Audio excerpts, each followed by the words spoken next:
Hi everyone, thanks for joining me for today's question and answer video. It's Monday. Yesterday was Mother's Day for part of the world, most of the world. Happy Mother's Day to all you mothers. I hope all of you mothers did something nice for yourself yesterday. I hope somebody else did something nice for you, but if they didn't, I hope you did.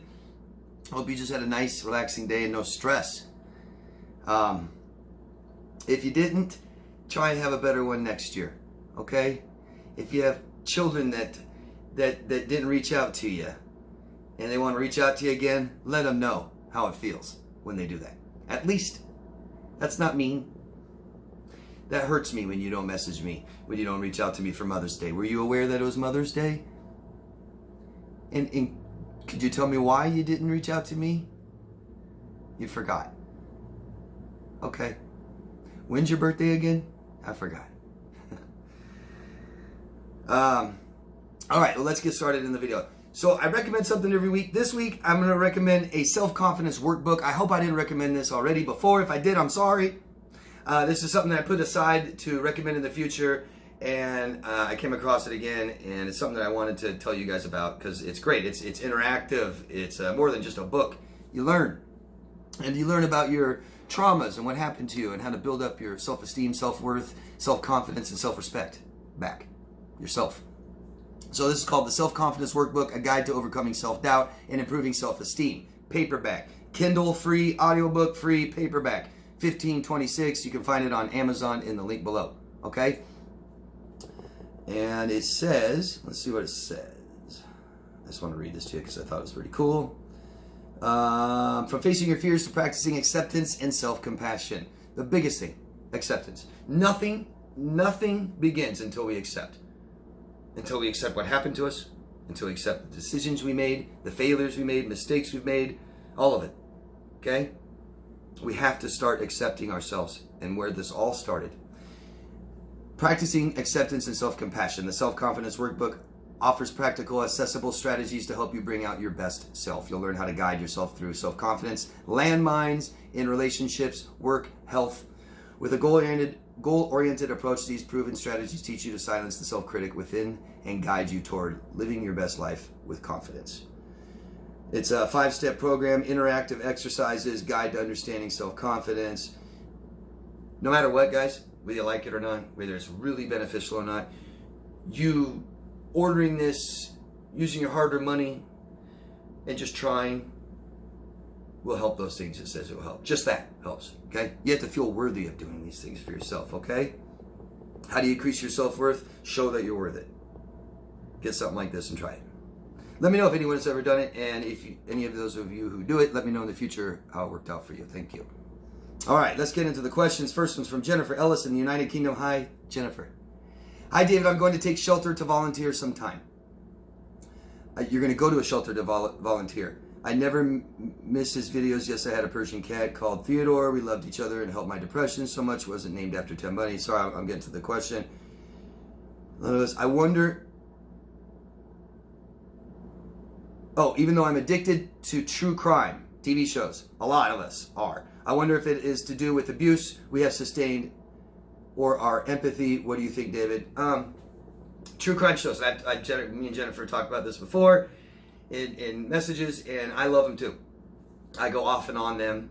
I'm on them right now. I'm watching Forensic Files, and it's really, I'm hearing a lot of cases that really relate to a lot of us. And I'm not talking about just psychopathic serial murders and stuff. I'm talking about the mom that everyone thought was the best mom in the world and turns on their whole family at age 60. I mean, just crazy stuff I'm going to start doing more videos about. So I like them too, and I think it's common that a lot of us like them. A lot of people with obsessive compulsive disorder really like them. Okay, so for one, people like this stuff because we love stories. We love storytelling, don't we? And if we know it was true, it's even better. Really. I mean, the reality is 10 times better than fiction. I don't care what anybody says. I've known someone with amazing, I can't think of the word, but they had an amazing able way to tell stories, and they're really good, really good, and they would capture me, and I get captivated in them. But it's the true stories that are just amazing, and it's not because they're true. They're literally more amazing than fantasy. So we love storytelling. We do. And we love good versus bad. Period. That's what our brains do. We do that a lot. People that come from trauma really split and polarized, good and bad. The world's bad. And sometimes these shows, look, see, the world's so bad, everyone's so bad. I don't recommend people watching these that are depressed at all. If you have a negative connotation towards people at all, even one person, you may not want to watch this stuff, okay? It's not a fair representation of our community and culture, right, and society. Very, very, very, very, very, very, very, very small percentage. One. So we like storytelling, and for different reasons. I watch these, and I don't know if anybody else does this, and I find myself doing this, so I'm going, what are you doing, David? And I think you guys do too, but I'll see, murderers, thank God they're not very bright, I mean, some of them may be smart, but you think, you're murdering someone and everything's crazy and intense and you make mistakes, and I always am amazed. I'm always like, God, why did they do that? Like, and then I start finding myself, man, I would do it this way. And it's like, whoa, wait. No, I don't kill people. It's like, I wouldn't be in this situation in the first place. But if I was, I wouldn't do that. That's stupid. Why didn't you do this? But, and my favorite part of the stories is right in the beginning. They kind of give you a little capture of what's going to happen, a preview. This guy, and this married woman did this, and one of them died, and then I almost nail it every time who did it. I'm always like, yeah, I think this person did it, and then I see if I'm right. I like that. I think that we are more prone to stuff like this when we're traumatized. I think that if we don't have enough of our own life going on, we get into this. A lot of different reasons, but I think that people like us that have been traumatized and have been around violence, maybe things like this, that we're more drawn to it. But what it really does is when you hear someone's story that's so much worse than yours, okay, it makes us feel better about ourselves. It's not so bad. It also really, really takes our attention and our mind and our thought and our focus off our own life. It really does. It helps obsessive thoughts to hear these intense stories that are reality, where people are fighting for their life, people are murdering others, people they care about. Is your life, that exciting at all? I mean, it's like pretty exciting stuff, good or bad. So be careful what you watch. Be careful what you expose yourself to, guys. I said in last week's video that I don't watch commercials. Commercials are awful. They're just freaking horrible. The constant buy this, buy that, buy this, buy this, buy that. The impulsivity. You need this, you need that. The programming. The interrupting of your focus and attention is awful, by the way. When you really get into something, then bam, commercial. And then you go do something else and you come back and you miss some of it and you... Awful. I remember when I was in Mexico last time, they would do a huge commercial break right in the beginning. So you'd watch all your commercials, get them out of the way, and then one huge commercial break halfway through the show. That's kind of nice. You can go to the bathroom, make something to eat, grab a drink. Pretty cool. But, I mean, today's commercials, guys, I don't know about other countries. I can't imagine they're that much different. Drugs. Drug companies are the biggest drug dealers in the world.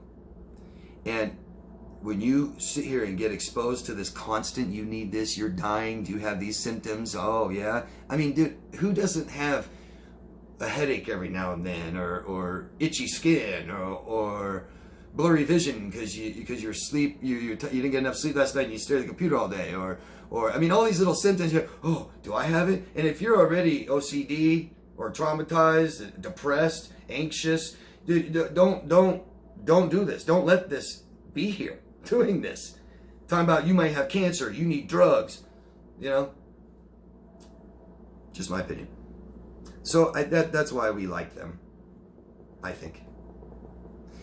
And Jennifer asked again, what is self-acceptance? If we do this in what way does it help us? Look at narcissists, because that's why you guys are all here. Narcissistic people. It's funny how the myth of Narcissus came about. There's many different opinions of why that story is the way it is. He falls in love with his own reflection. Okay? And he does that because he hates himself. All right? So if I hate who I am, but if I can fall in love with my image, I can begin to accept myself somewhat. This is the beginning of somebody accepting me, how I look, my status, my appearance. This is how people accept me. I can't accept myself, and if I don't accept myself, if I hate myself, nobody will accept me. It doesn't work that way. I can't go around the world saying, I can't wait for someone to accept me, and then I can accept myself. No one will. It starts with you. Okay? You cannot be loved if you don't love yourself. You are unlovable if you don't love yourself, and that begins with you. And everyone is lovable. You just have to love yourself, okay? We accept, starting with how we look. We accept our bodies, we accept our weight, we accept our thinning hair and our wrinkled, dry, sagging skin. Because we don't care about that. Because we do love who we are inside, okay? Who cares about our reflection? Cares about our image, our status, and our appearance, and our style. If we buy into that more, then that's what becomes important. People will judge us by that only. We accept what we've done. Number one, we have to accept the mistakes and the failures that we've made. We have to accept how we've hurt people. We have to accept how we've hurt ourselves. Okay? Nothing, I mean, you cannot grow without acceptance. You stay completely stagnant. You might as well cement block your feet into the ground and say, I don't accept myself, so I'm going to stay right here until I can. And anybody like that will not be accepted by anybody else. We start to accept others. We accept others for their failures, their mistakes, and their mistreatment of us. We accept it. I'm not saying apologize. I'm not saying forgive. That gets really misconstrued. To forgive your abuser? No, you don't have to forgive your abuser. Why would you forgive your abuser? Oh, it helps you grow. No. That's forgiving myself. I don't forgive somebody unless they ask for it. Okay? But I accept them for who they are.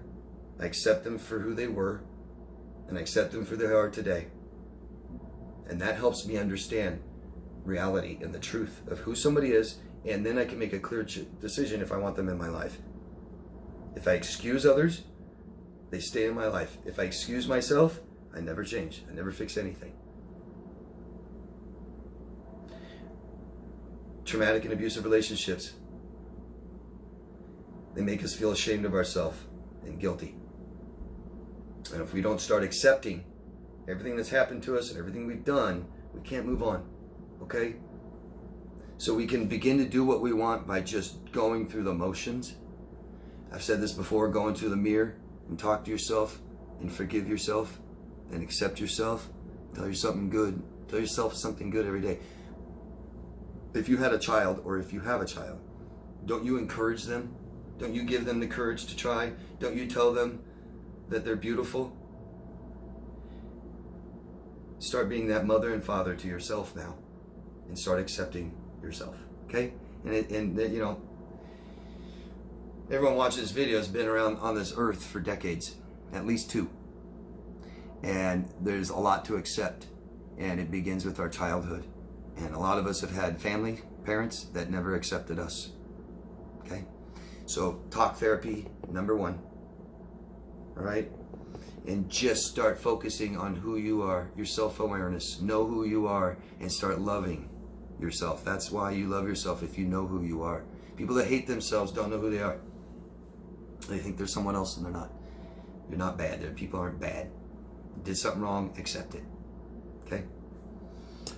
Jennifer again. David, thinking I've done wrong in a situation when on reflection I hadn't done wrong. A sign of low self-esteem and or CPTSD. I'd say it's the only issue I need to sort out. If I can conquer this feeling, I will be ready to fly. And what can help with this repetitive feeling when I'm in a situation with another person that I think it's me doing wrong or I'm not liked? The feeling is very intense, even though I try to stop, think, respond. People don't understand the tears I've shed with this situation. Any advice? I'm sorry, Jennifer. Can you please today, or when you're watching this, go down below and elaborate more. Elaborate on the part when you said,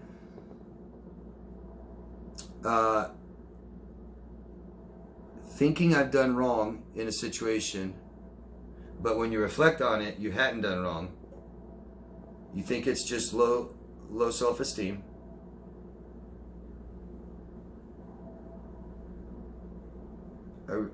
And what can help with this repetitive feeling when I'm in a situation with another person that I think it's me doing wrong, or I'm not like, okay, so imagine, Jennifer, trying to meet somebody and trying to accomplish some mission with this person, right? You meet them, you accomplish first time, you got a mission to go do, and you guys don't speak the same language. Okay? Very difficult.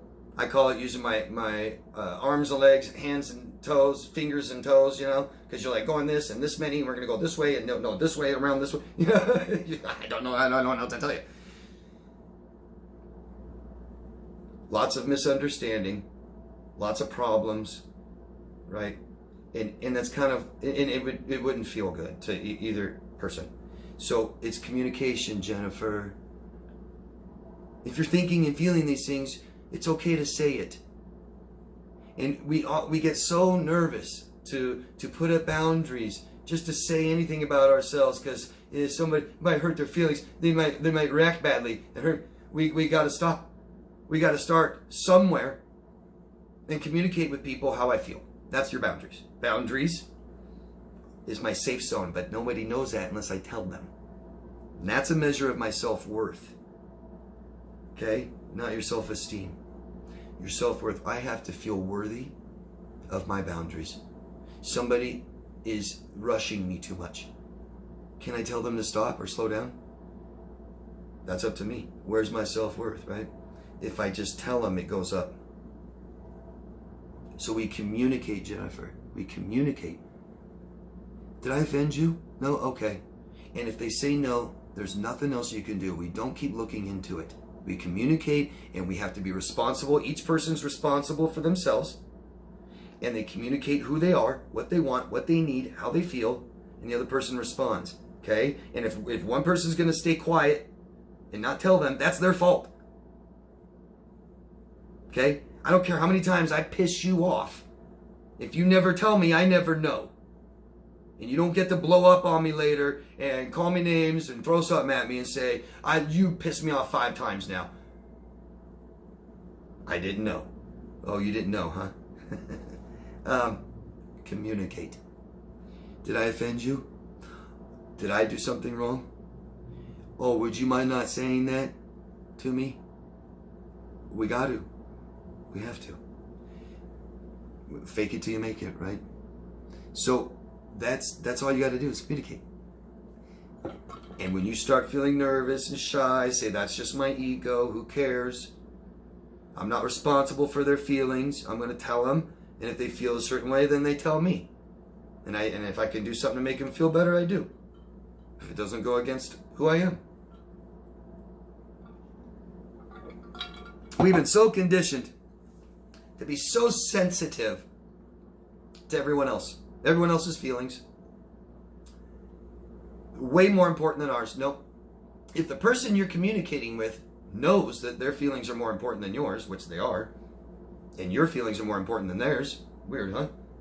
But if they know that their feelings are more important than yours, and you know that theirs is more important than yours too, boy, you're going to lose every time. You're going to lose every time. The only way to trust somebody is to trust someone. Just got to take risks, take chances, and tell people how you feel. Because, Jennifer, we've just had bad experiences trying to do this, or we haven't ever done this. So it's going to feel awkward. It might feel scary. But when you do it, you're okay. And it's so much easier the next time. It gets easier and easier and easier to the point where you can never go back, because this is the right way. When you start doing things the right way, I always say things just start falling into place your whole life, I'm telling you. So there's always different ways to do something, right? But there's definitely easier and harder ways to do things, and there's things that reap better results. Try to stop being scared. Good luck. One little thing at a time. You can try this on the people that you do trust, right? Friends and family, things like this. Try it. Try throw out a boundary, and if this is somebody you know that doesn't abuse you, see what happens. If it's a positive experience, man, you're off and running, okay? And Jennifer also says, oh no, that's the same one. And let me know, Jennifer, can you be more specific? And so I can help you more specifically. Thanks. Angela from British Columbia, Canada. Hi, Angela. Okay, this is long, and have you been on holding someone? Okay, what you're curious about my opinion on holding someone accountable for their actions, abuse being one, by pressing charges against them. Is it worth to lay charges against them, holding them accountable for their actions, or is it not worth the hell that you would be up against with someone that's manipulative and sick? Thank you for all you do. You're welcome. Thank you, Angela. Thank you. So this is a personal question. And we're all different. We all have different situations and different decisions to make, and we all make different choices based on who we are. So look deep in yourself, Angela. Okay. I've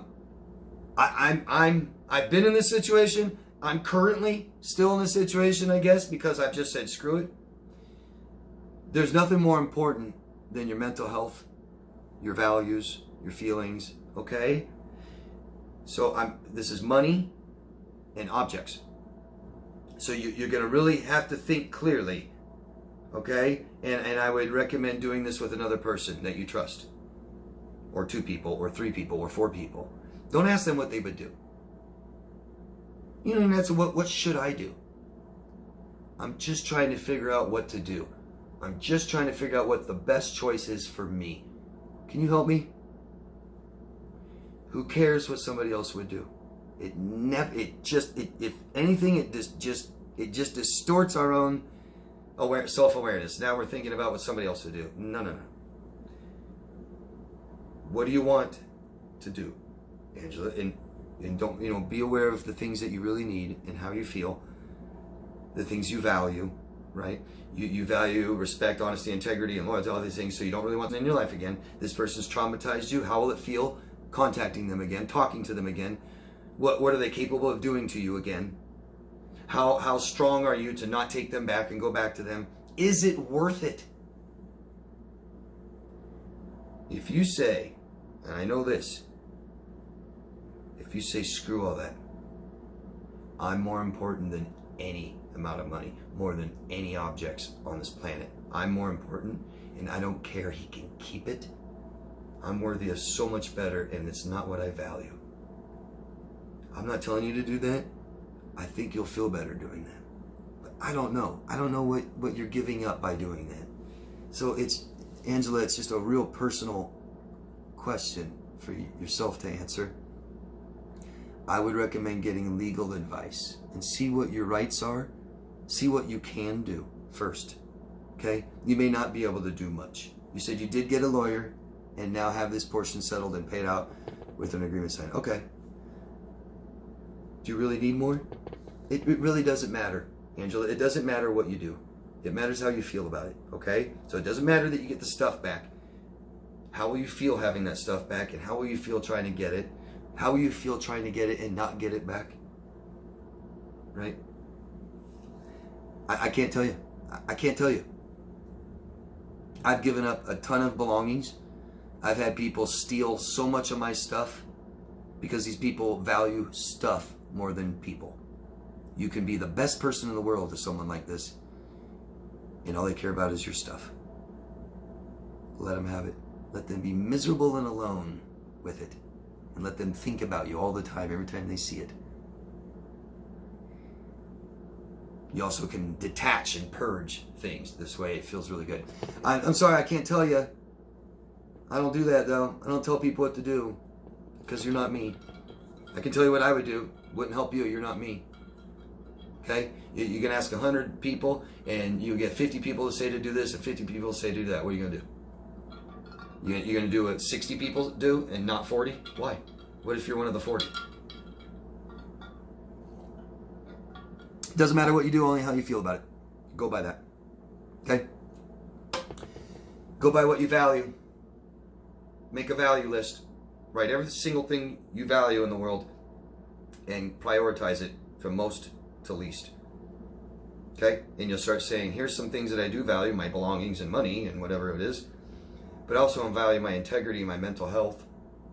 You know, this guy will come back in my life and start harassing me or make me feel bad. Good luck, Heather. Emily from South Africa. Hi, Emily. Thank you very much for all your time and effort in making this video. Thank you for telling me. Thank you for taking your time to always tell me, Emily. I watched your video on secondary psychopaths. Very informative. Can you please make a video about autism, what it is, and how people with it act? I find psychology interesting and would like to learn more about it and dynamics in relationships. Do you recommend any websites or books to learn more? I don't understand why I do things that I don't want to do, and why am I fat? I'm sorry.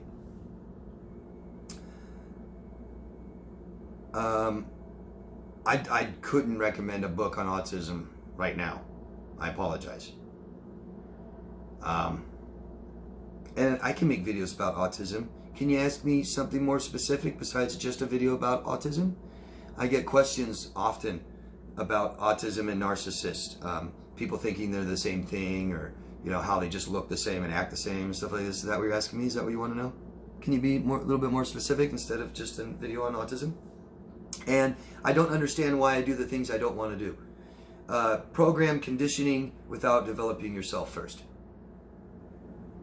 That's narcissistic parenting, right? We don't want you to be yourself with your own thoughts, your own ideas, your own opinions. You want to go do stuff for yourself and go do good things for yourself and leave us and not be here for me, reject me and abandon me and not accept me.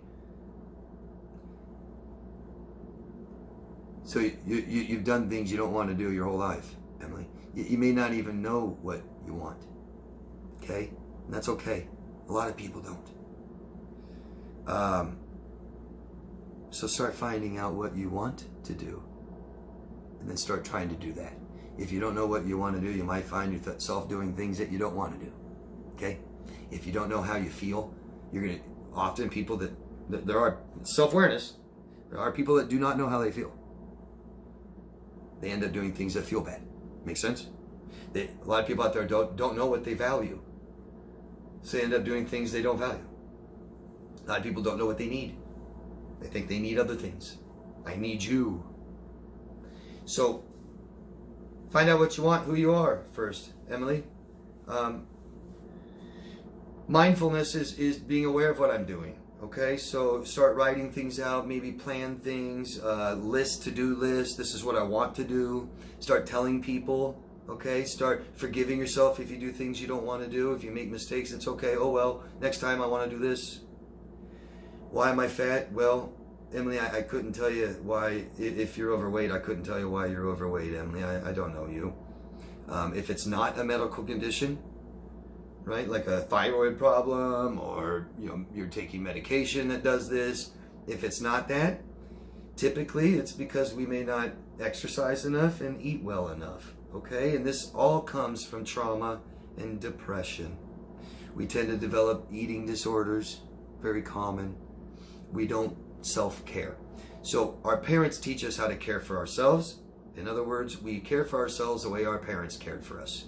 So when I see people in their 20s, especially, with real awful self-care, they eat fast food every day, drink alcohol, drugs, smoke cigarettes, and all these, self-sabotaging behaviors. It's like, wow, man, your parents really treated you poorly, didn't they?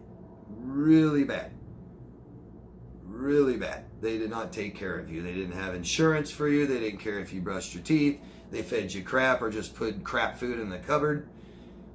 Never encouraged you to be on a team, sports, exercise, go play, can't play, stay inside. And then we just take care of ourselves like that. And also we do a lot of self-soothing behavior. So we'll eat and have form other addictions like sex, pornography, work, drugs, alcohol, gambling. Hope that answers your question, Emily. You want to make a huge change. on your weight if it's not medical. And I recommend always asking your doctor, why am I overweight? Have a relationship with your doctor. Tell them how you live. They'll recommend how not to live or how to live. But I recommend raising your heart rate every day. Doesn't take much. You can do that in a minute or two. Raise your heart rate every day. Okay? Anything you want to change in your life, I always say take something away and add something. Take away, add. If you find yourself, look at your eating patterns, Emily. Maybe you find yourself eating late at night. That's something I used to do really bad, and it's amazing. I have no appetite all day, but man, 10 o'clock at night, and all of a sudden I can just eat, raid the cupboards, and I can just sit there and just keep eating and watching TV and stuff. So we got to take away something and replace it with something else, something healthier. Okay, so try to eliminate one thing and replace it with something healthy. And no matter what, raise your heart rate, Emily, and try to remove sugar out of your diet. Okay, sugar and empty carbs, bad carbs, chips, stuff like that. Okay, good luck, Emily. These are all things that professionals can help you with too. Bronson from Wisconsin. Hi, Bronson.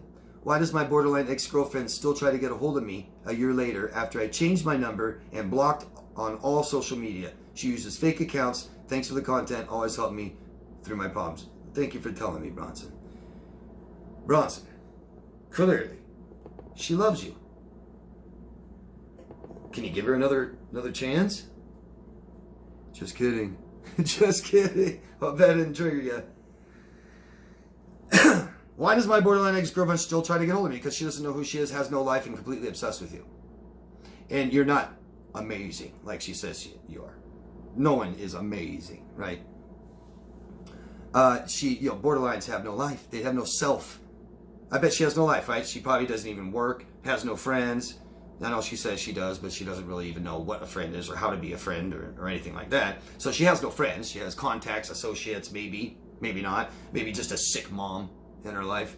Doesn't do anything. Maybe has a child and just sits with them all day and just for their child all day, or just do nothing all day except obsess on Bronson from Wisconsin.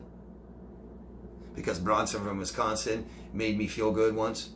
And my brain says I need that more, and I'm totally not self-reliant to do anything for myself. So I need Bronson, I need Bronson. Yeah, freaking mess. Who cares? Don't tell yourself because I'm so amazing, I'm so great. No, she's just so sick. And I'm sorry, Bronson, but it's really good advice. We're never that great. We're never that amazing, and we're never that bad. How's that? Don't look. Do everything you can to not see it. And most important, don't let her see any reaction from you. And don't let her see you. Right? If we want to get someone to stop obsessing, maybe I shouldn't walk by their work every day. 10 times a day. Take a different route. Oh, well, then she'll know that I'm doing that. Who cares? Don't let her see you. Don't let her hear you. Nobody's allowed to tell her anything about you. I'm not saying you are. It's a big difference, okay? I always say, someone keeps calling me and pranking me every day. And I'm like, what do you do? Nothing. I just pick up the phone and say, hello, what do you want? God damn it. God, stop calling me. Ah! Stop doing that. And I'm really sorry, Bronson. And here in the United States, what she's doing is illegal. It doesn't matter who it is. It's harassment. You can file police reports. You can get a lawyer to write her a letter, and you can press charges, and you can sue her. All these things. Get a lawyer if you want. Pretty extreme measures, but if it doesn't stop, I guess we have to be more extreme than we are. Time usually helps. That's the one thing. Time really helps, because hopefully she'll get obsessed on someone else, or get a life, or start a job, or go to school or something. That's usually what helps. Think about it. If our life completely stops, right, and all you can do is just sit here and no one's going to talk to you anymore, and you don't have any work to do, yeah, you're just going to obsess on the past because there's nothing going on in today, no future. Paul. Hello, David. Hope all is well. Hopefully the weather is better soon. Thank you, Paul. Sorry it's raining there. I would take some here. We're having dust storms. Pope, question, David. I doubt in people's eyes when I talk. I'm sorry. Pope says, and I believe you're from the United Kingdom, Pope, I get doubt in people's eyes when I talk. When you're talking to them, you sense doubt in their eyes. Like, I talk straight, always real. Is it them? I find they adjust to me because they don't see any threat. I wouldn't know, right? I wouldn't know. Here we are. I'm telling you guys, if you have any kind of toxic relationships, okay, any kind, seriously, neglectful, just don't have my needs met, we don't talk much, they cheat on me, I cheat on them, they abuse me, I abuse them, we don't even see each other, sleep in the same bed for 5 years, any of this stuff means you don't know how to communicate, period. And we don't know how to communicate because our parents don't know how to communicate, because they didn't communicate with us. And that's what neglect is. It starts with communication. And the more we're neglected, the less communication we had.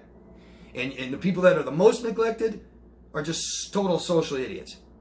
They don't know how to get along with anybody. Seriously. We need to learn how to communicate better, Hope, so you can ask them. Is something wrong? You know? I'm sorry, I sense doubt in your eyes. I know, it might start scaring you. It used to scare me. Just me telling someone like that, I'd start thinking about, oh, that's scary. It's not anymore, because I didn't get my head bit off. I still have both my hands. I'm alive. No one killed me yet. And I'm sorry, Pope. That's a bad feeling. We need to connect with people, right? We try to find something we can connect with and connect on. And when there's that miscommunication, we aren't connecting, and we start doubting ourselves. There might be some self-doubt. You might be traumatized. A lot of times when we're really traumatized and we're talking to people, we start making them just, right? And we've been through so many crazy situations, scenarios, and experiences, and we even try to tell somebody that, they're like, what the hell? I can't tell you how many times people have not believed me. I have, like all of you, have some just incredible stories. And it's the worst feeling when you start telling someone and they're looking at you like this, or like this, you know, or yeah, okay. Yeah, they just don't believe you. I'm sorry.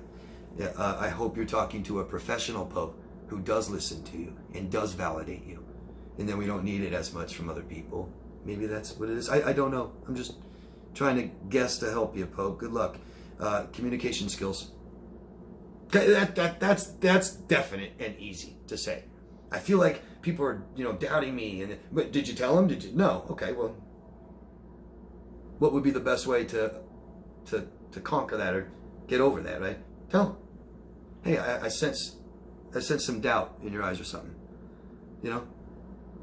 Oh, and they say, oh no, I'm just listening. I'm amazed at what you're saying. Or, oh, sorry, I was thinking about something else.